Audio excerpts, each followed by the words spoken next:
Hey, good morning, y'all. It is Sunday, what is it? October the 24th. Today is the 24th day of Vlogtober. I cannot see myself on that screen. I can barely see you guys. I got my little thick glasses, my glasses with the thickness. Let me show you. Hopefully you can see that. You see one lens is like way huge and the other is thick as well, but not as thick. This is what I'm rocking with. Because yesterday, oh my goodness, I broke my contact. Oh, and they hurt looking from this distance to there with these glasses. I'm trying to get used to them. But it's all I have to improve my vision somewhat. I am legally blind. I am Cadillac Dixon, the Draw My Life prison wife. But on top of that, other slogans I have used is the legally blind rapper, the legally blind artist, rapping and painting for justice, hoping to see justice before it all fades to black. And that whole thing was about, the project Reach the World and trying to hurry up and get the story out about Marcello before I lose my eyesight, because eventually my cornea is going to rupture, and it seems like this one on the left is to that point, and I would require a cornea transplant. Okay, so that was what that whole slogan was about. So all that to let you know your girl legally blind. And man, when my contact yesterday morning, I broke my contact. I dropped it. I unknowingly dropped it. It is my fault. It's my fault. I unknowingly dropped it. Then the world stops and you're like, please, please, please, everybody just walk carefully and this and that. And unfortunately, it never made it out that bathroom. I stepped on my own contact, because when my nephew did get up to help me, he was like, here it is right here. And when he showed it to me, I'm like, oh my God, there's a big hole in the middle. So I immediately called my doctor, which is a Saturday morning. Some doctors are open on Saturday, but mine isn't. And I'm like, oh, I know that you don't hear from me except for when I break my contact. But guess what? I broke my contact. Y'all don't know how detrimental that is. It's like, so most times I forget that I'm legally blind because I can see somewhat.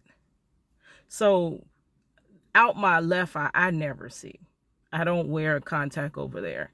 But your brain is very what it'll do is, if you have vision out of one eye, your brain will tell signals to just look out that one eye, just see out that eye. And your brain is trained to just see that one eye. So on this side, I usually do see circles and swirls and stuff. But somehow within the process of seeing and vision, my brain says, hey, ignore that, just look through here. So I have that one contact that I wear on the right side, and it is a special made contact. It is expensive. The last time I bought it, it was almost $200 for that one contact. And I know you asked why don't I have backups, but the thing was, I lost the freaking first one like really weeks after I got it. So I did buy two. That was like $400. I bought two contacts. Insurance don't cover my ish, which is crazy. But my aunt did tell me she gonna try to walk me through how to get insurance to pay for it, because without it, I am really like legally blind. And with the contact, you still have issues. Like, you can't see everything. You still have to focus in. I have to focus a lot. Like, what am I really trying to look at and what am I really trying to see? So, but you see a lot better. But with these glasses, number one, they hurt my head. Y'all see how thick they are. I feel self-conscious because I know I look like a crazo with these things on. The whole time yesterday, my aunt was like picking with me, like, oh, you can't see that with them Coke bottles, baby. The Coke bottles only make them a little bit better. But oh my gosh, oh, I hate this. And then the bad part is I have to get an eye exam because my eye exam did expire. I haven't been on top of it. I've had that gnawing feeling that, hey, Kitty, you need to go update your eye exam just in case. So I think that's God that forewarned you. Then I wear myself out to the point where I'm just tired as tired can be. So how it started was I ended up going to sleep. I usually get off. I work at a theme park. It's late nights right now. So I got off around 12 something, get home around 1 something. And usually I stay up, work on all my projects, videos for Instagram, videos for TikTok, videos for YouTube for you guys. And I run my cousin's channel as well, where he is fully blind and he's a chef and he shows all the stuff he goes through with being blind and on dialysis. But we have a lot of fun over there, so it's not all just depressing, but it is amazing how he does all this stuff.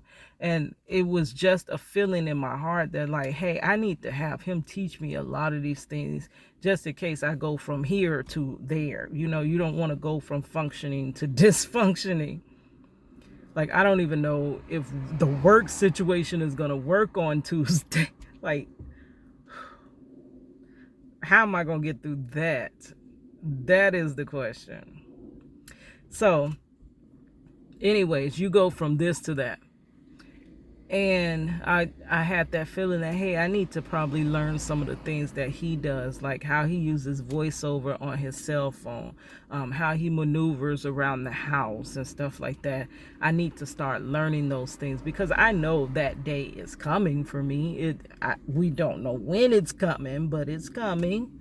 So it would be in my best interest to prepare myself now so that if it ever happens or crap like this happens, I won't be out of commission. So, broke my contact. Can't believe that. Anyway, yesterday was supposed to be a really nice day, though. I had planned to take my little nephews to see the sloths. Yes, the sloths. I was like, oh, that is so cool. I fell in love with sloths when I seen Zootopia, the movie Zootopia. And ever since then, I love sloths. So I'm like, oh yeah, real life sloths. I think they are actually going endangered. So that's why they're so popular or whatever. So I was like, yes, that's perfect. I would love that. I'm a big kid. I would love to go see sloths. So, you know, when you a big old kid, you got to disguise it as though you taking the kid. No, but really, I would love to take the kids. So my little nephews, I was like, I'm going to take y'all to see the sloths. And, but when I looked it up, the sloths are $220 per person to see some sloths. That would be almost $700. Girl, so the sloths are only for the rich folks? Like, is you for real? Like, sloths ain't for us? I'm expecting the tickets to be 50, something like that. Even 50 would have been too darn much to go see some sloths, but $220? So quickly, that was off the table. We ain't going to see no sloths. But at that point, I had done broke my contact. So I had to get out of my little pity party I was having on the ground. Like, oh my gosh, do you know what this means? Because I'm not going to get, it's going to be at least a good 2 to 3 weeks before I can get another contact, which freaking sucks. So I got to be, ooh, but we're going to be grateful that I have some vision and I'm still able to somewhat maneuver around. Oh boy. But I had to get up and get out of that pity party and say, you know what, it is what it is. I did some stupid things that led to my contact being broken. So what can I do? Can't fix it. I would love to be able to glue it, to piece it together, or make my own little contact. And whew, I hate this. but we had to move forward. So I went on, and yesterday there was this festival that Ms. Diane Hart was having. Diane Hart is a House representative from the Tampa area. She is really on prison reform and criminal justice reform. She is one of the leaders here in our area pushing for it.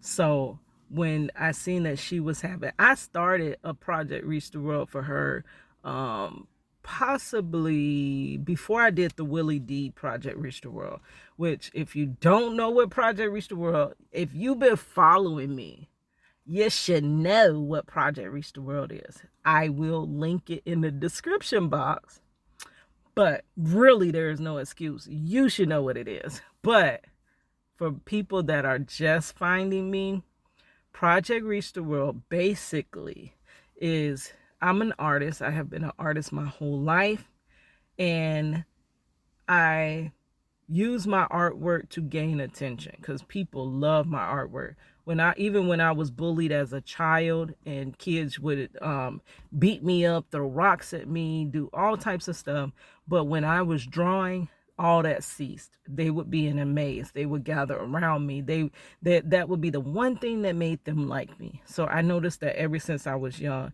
that people love my artwork. So I guess I use it to get noticed. So once you notice my artwork, then I have a story to tell you. Now, as of 20 years old, I became a prison wife. I'm now 40, which means 20 years. 20 years of being a prison wife. So what I noticed was, and my husband is wrongfully convicted, but nobody wants to hear that. That goes in this ear and out of that one, because don't nobody want to hear that. Don't nobody have time for that. If you in prison, you had to have done something, like these same old slogans or whatever. But no, actually, he really should not be in prison. And if they were like, you had to send him to prison, they have excessively, way too much, have given him way too much time.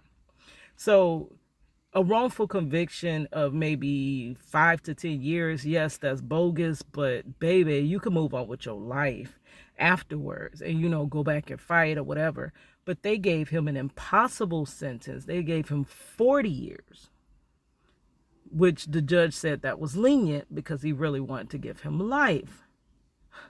Like, for real, life for some, you don't even have evidence. You have all this reasonable doubt, but you want to give somebody life. Like, if you're going to give life, like, I would be like, every dot would have to be connected, every T crossed before I take this person's whole life. But see, the justice system don't care nothing about that. They don't care nothing about you. You are a number, and you are a bed filler. They got beds there, and they need the beds filled. So baby, just don't get entangled your best that you can anyway in the criminal justice system. It's not fair. It's very biased, racist even, and you don't have a good chance unless you have a lot of money. Money is the key to get you out of that stuff. Or unless you have connections, a lawyer, somebody that knows the law, somebody that knows the system, you possibly have a chance. But other than that, either you green or you up. But yeah, so it's not fair. So all the way around that they can screw Marcello Jackson, they have. If you would like to help him, I do have in the description box his petition. I could possibly get the story big that way. And I also have a GoFundMe where I'm trying to raise money to actually get a real lawyer so that after 20 years, this wrongfully convicted man can be brought home. Because if they ever open his case, they can see that, hey, none of these dots aligned.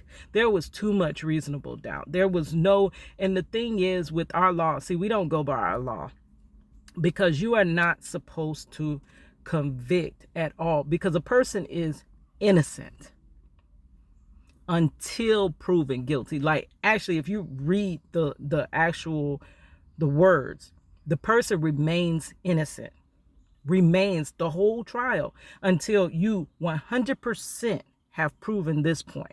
You have 100% proven that point. If you don't prove point 2, 3, 4, they're still innocent because you haven't proved everything. You have to knock off everything. It's like the pins, the bowling pins. If you have a bowling pin and if you're bowling and you knock down 2 pins, baby, he's still innocent. You knock down 3 pins, baby, he's still innocent. You knock down 4 pins, he's still freaking innocent. The only time he is guilty is when you strike it out and you knock all pins out and everything is dotted cross. There's no way it was not him. You have the weapons, you have the fingerprints, you have the forensics, you have the DNA, you have all of those things. None of those things are even present in Marcello's case, but yet you got him in prison. Makes no sense. Makes no sense. And I believe this is because most people generally don't know the system. And they like you being oblivious because that means you'll go with what they're doing because you're keeping them safe. Keeping them safe. Keeping our community safe. So it's good that you're oblivious to the system because then, you know, they could do what they want to do. They're keeping you safe. But yeah, I felt like if I told my story, and I am anybody that knows me in person, I don't know what I exude over the internet, but in person, you know, I am the most honest person you're going to come across, the most trustworthy, the most honorable. I have a lot of integrity. I have built my life on being truthful. Like, I'm not perfect, but I have built myself on being truthful and in standing for what's right. So those that know me know that if I'm standing behind Marcello and saying he's innocent, baby, he must be innocent. Like, I'm not gonna stand behind no mess. If he was guilty, I would tell you all day long, Marcello is guilty, but maybe he deserves a second chance. I'm not going to sit up here and lie to you guys and tell you he's innocent when he is not innocent. Marcello was railroaded. Marcello, if they had played out his case the way they should have, brought forth information that they should have, not suppressed information that they should have let in, if you had the trial the way it's supposed to be, like it says a fair trial, there's no way Marcello would have been convicted. And his late attorney that we had, this Angel, he even said that there's no way when he found out, because we couldn't no longer afford him. He got Marcello his bond when there was no bond. This man was so freaking awesome.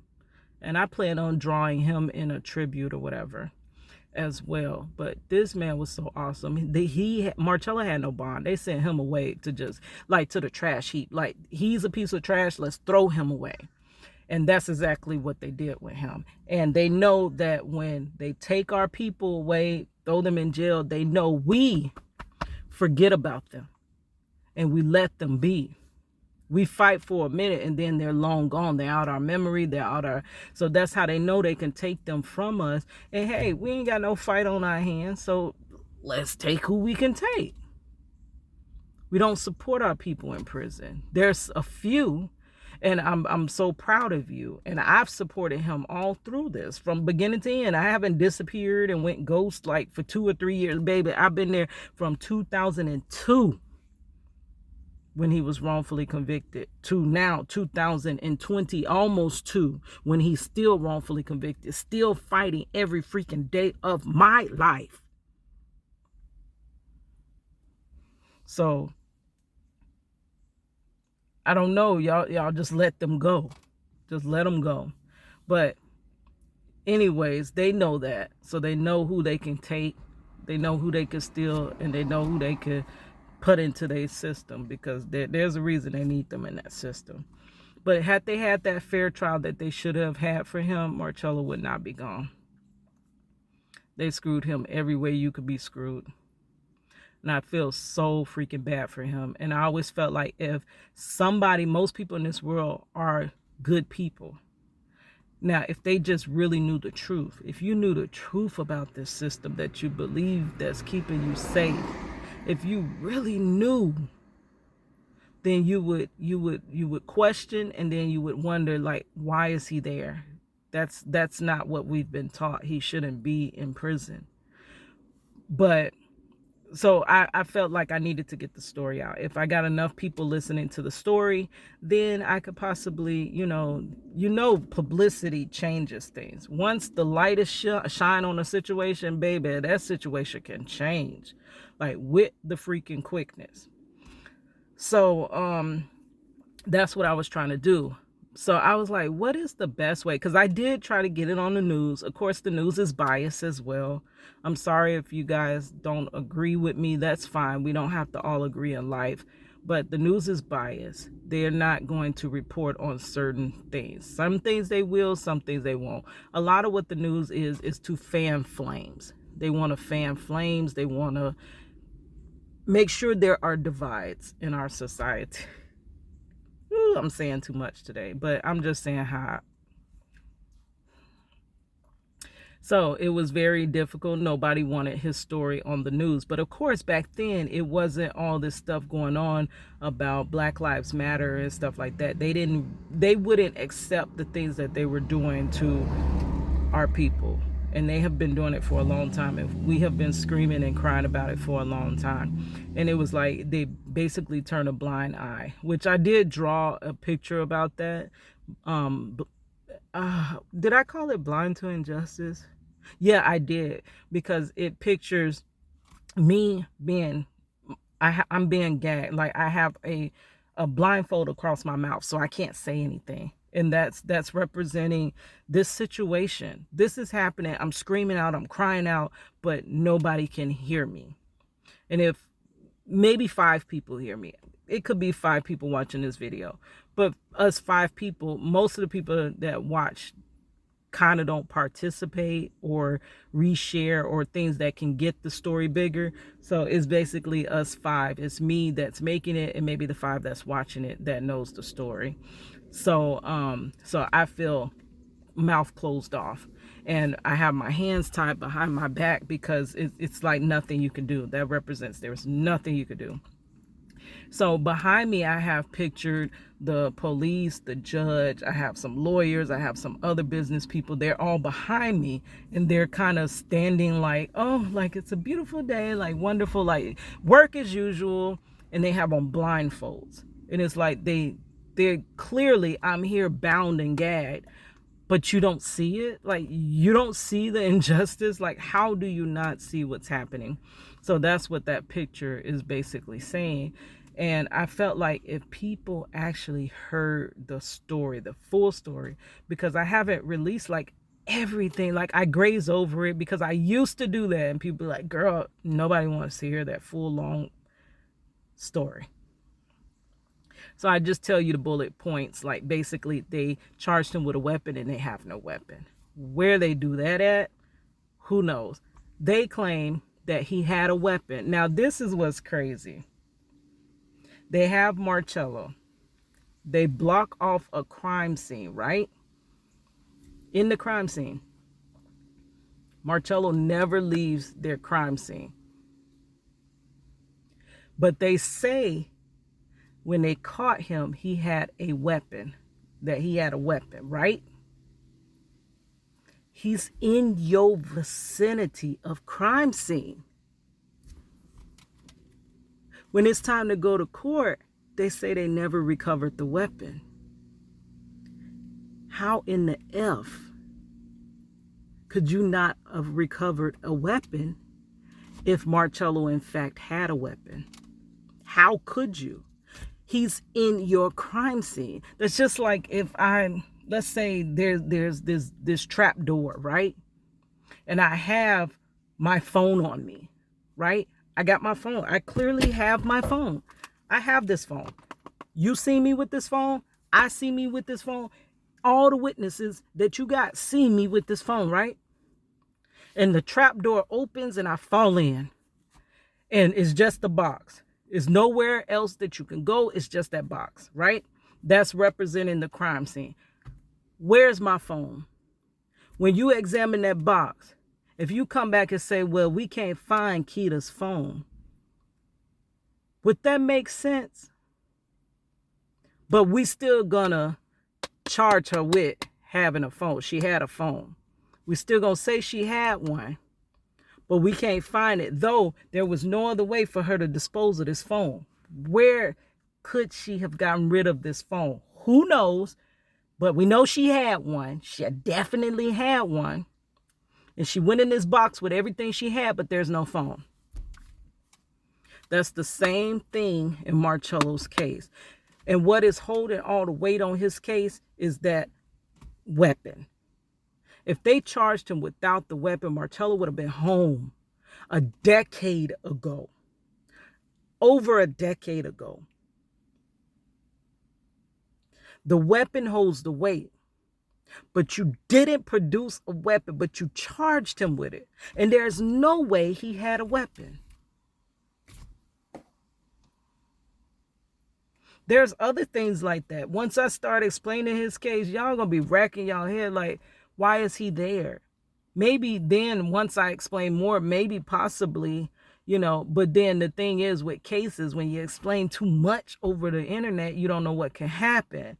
So I try to show you the bullet points of why it doesn't make sense. But Marcello should not be in prison. So I beg for people's help.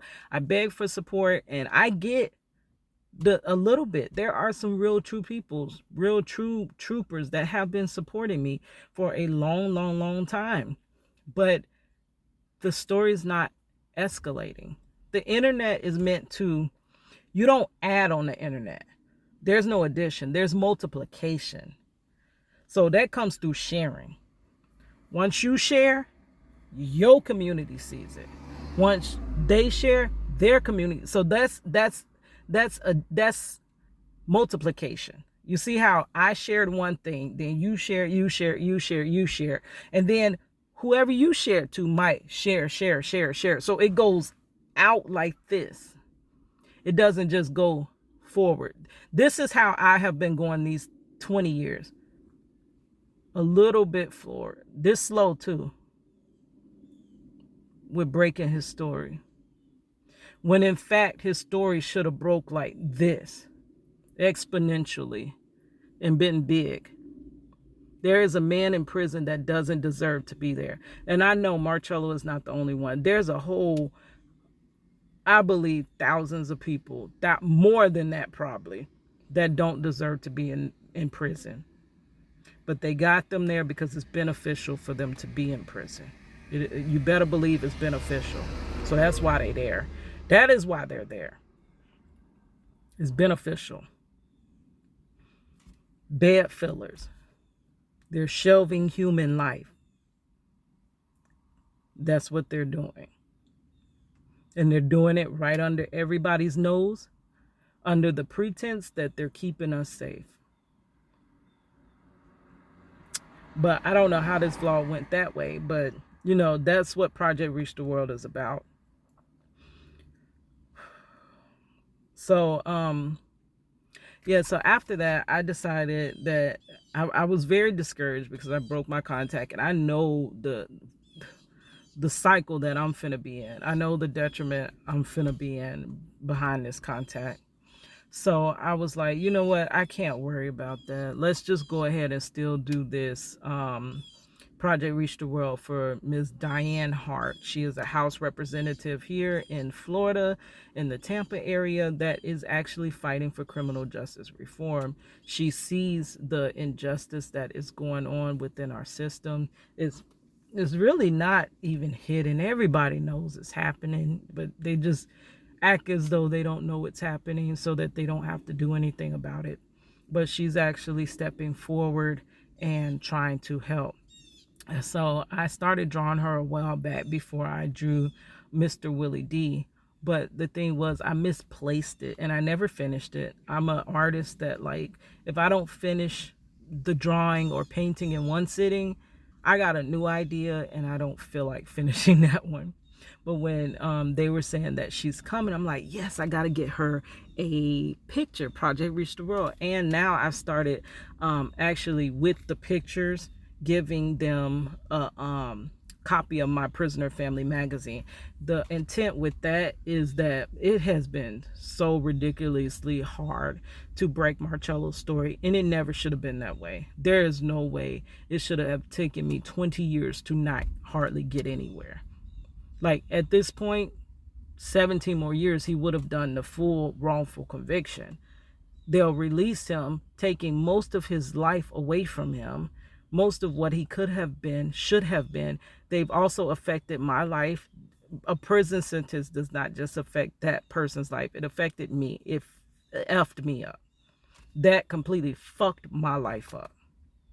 And I have fought and I have struggled to keep myself on track, but that is the shit that really fucked my ass up. Like, I'm sorry for all the cussing, but that shit really fucked my life up. I had so much potential. Our family could have been so much more. But when this justice system steps in, it just completely fucked us all up. It screwed our daughter up. It gave her so much depression, anxiety, longing for her freaking father that she can't ever have in her life. It messed her up. It messed me up. And ultimately, it messed Marcello Jackson up. You affect a full family. A full family. You're not just toying with that one person. You're toying with a whole family. So she's actually out there trying to get things, like trying to make change. Our state doesn't want change whatsoever. They want things to be exactly how they are, to exactly be overcharging people. They like that. They like wrongfully convicted people in prison. They like giving excessive amounts of time that for the crime equals this amount of time. They like to give more time. They like the situation that we don't have parole. We don't have a lot of things that most other states have. We don't have 65%. Like most other states, if we had 65%, Marcello would have a fighting chance of getting out with some of his life left. They don't want that. They don't want to push towards 65. Like all the other states, we have to have 85. Why are we so much more punished here in Florida? We have no conjugal visits like the other states. They're able to continue their families. Though this is happening, you can continue on with your life. Like you don't have to, your whole life be centered around this freaking prison sentence. You can continue your life. Though there are boundaries, you still can be husband and freaking wife. Not here in Florida. Not here. This is one of the worst places you ever want to get your behind locked up. We used to have a slogan: come to Florida on vacation, leave Florida on probation. And that was true. They need their system filled.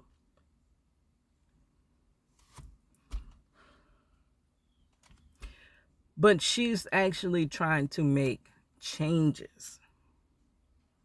So what I did was I drew her and I got the Prisoner Family magazine because I don't want it to be that hard for the next person.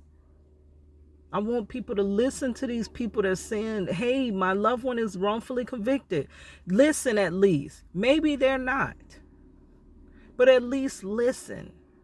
Let's look at the facts. Possibly they could, possibly you're just fabricating it. And eventually, once you look at them facts, you're going to know if they lying or not. You're going to figure it out.